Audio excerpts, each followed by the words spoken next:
Students, क्या आप study के साथ साथ पार्ट टाइम जॉब भी करना चाहते हैं और वो भी शेंजन जोन में? तो ये वीडियो आपके लिए है। This is me Anam Jabbar from university space visa consultant. आज हम चेक रिपब्लिक के बारे में बात करेंगे कि आपको ये कंट्री क्यों चूज करना चाहिए, यहाँ पे कौन कौन से प्रोग्राम्स हो रहे हैं, ट्यूशन फी क्या है और इसका प्रोसेस क्या है। तो आपसे रिक्वेस्ट है कि इस वीडियो का एंड तक जरूर देखिएगा। अगर आप हमारे चैनल पर नए हैं तो हमारे चैनल को सब्सक्राइब कर दें।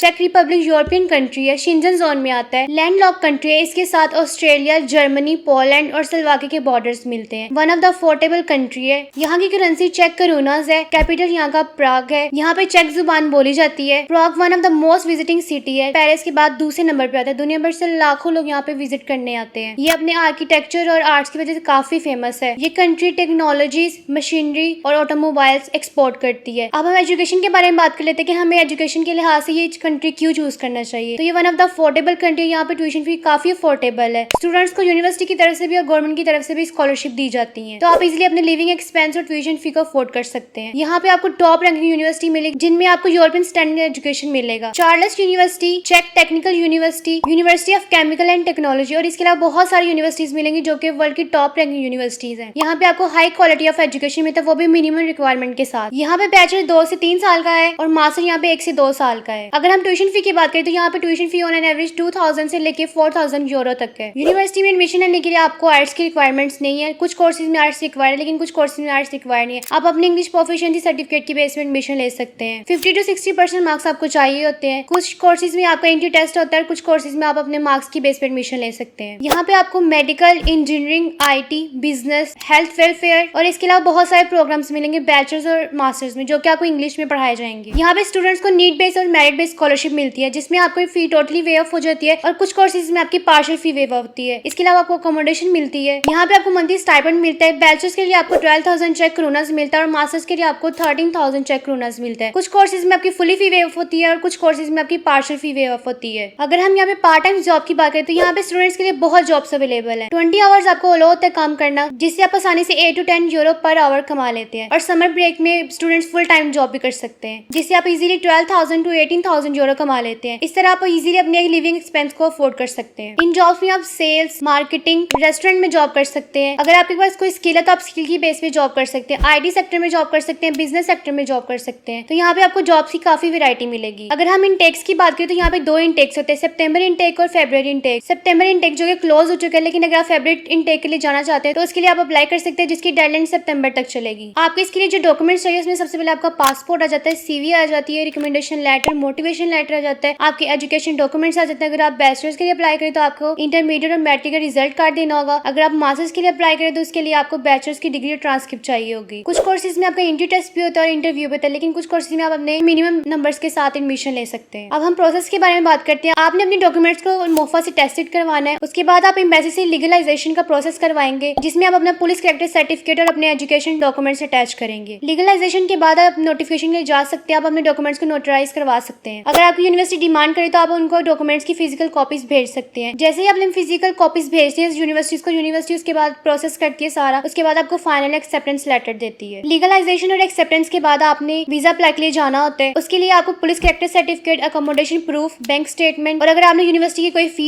जमा करवाई तो उसकी फी रिसिप्ट आपने उसके साथ अटैच करनी है। पुलिस कैरेक्टर सर्टिफिकेट जो कि एक्सपायर हो जाता है तो आपने उसको सबसे एंड पे लीगलाइज करवाना है अपने वीजा अप्लाई करने से पहले। इस तरह आपको 30 डेज में आपका वीजा मिल जाता है। अगर हम बैंक स्टेटमेंट की बात करें तो आपको इसके लिए 1,20,000 चेक क्रोनास चाहिए होता है, जो कि 5 to 6,000 यूरो बनती है। लेकिन अगर आप इससे ज्यादा शो करवाएंगे तो आपका केस स्ट्रॉन्ग बनेगा, तो आपको वीजा मिलने के चांसेस उतने ही ज्यादा होंगे। तो अगर आप यूरोपियन कंट्री में मिनिमम रिक्वायरमेंट के साथ पढ़ना चाहते हैं और पार्ट टाइम जॉब भी करना चाहते हैं जिससे आप अपने लिविंग एक्सपेंस आसानी से अफोर्ड कर सके, तो आप चेक रिपब्लिक फरवरी इनटेक के लिए जा सकते हैं। मजीद अगर आपको इस वीडियो से रिलेटेड कोई भी क्वेश्चन है तो आप हमसे पूछ सकते हैं, हम आपको फ्री ऑफ कॉस्ट गाइड करेंगे। मिलते हैं इस तरह की मजीद वीडियो में, तब तक अपना ख्याल रखिएगा। शुक्रिया, अल्लाह हाफिज।